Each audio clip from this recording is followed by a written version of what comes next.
ঢাকা বিশ্ববিদ্যালয়ে বিশ্ব আন্তঃধর্মীয় সম্প্রীতি সপ্তাহ উপলক্ষে আন্তঃধর্মীয় সম্প্রীতি র্যালি অনুষ্ঠিত হয়েছে।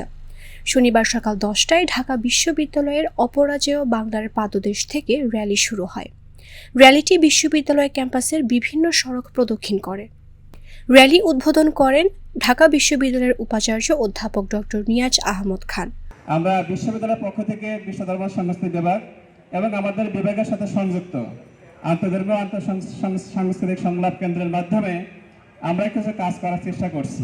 আন্তঃধর্মীয় আন্তর্জাতিক সংলাপ কেন্দ্র ও ঢাকা বিশ্ববিদ্যালয়ের বিশ্ব ধর্ম ও সংস্কৃতি বিভাগের যৌথ আয়োজনে র্যালি অনুষ্ঠিত হয়। আগামী 11 ফেব্রুয়ারি পর্যন্ত চলবে সম্প্রীতি সপ্তাহ। র্যালিতে বিশেষ অতিথি ছিলেন ঢাকা বিশ্ববিদ্যালয়ের কোষাধ্যক্ষ অধ্যাপক ডক্টর জাহাঙ্গীর আলম চৌধুরী এবং বিশ্ব ধর্ম ও সংস্কৃতি বিভাগের প্রতিষ্ঠাতা chairman Kazi Nazrul Islam.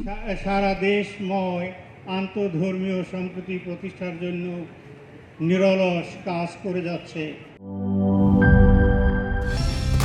Colour expert, George sap এবং মাইল্ড অন হ্যান্ডস টেকনোলজি সমৃদ্ধ অরিক্স ক্রিস্টাল ওয়াশ আপনার লন্ড্রি এক্সপার্ট।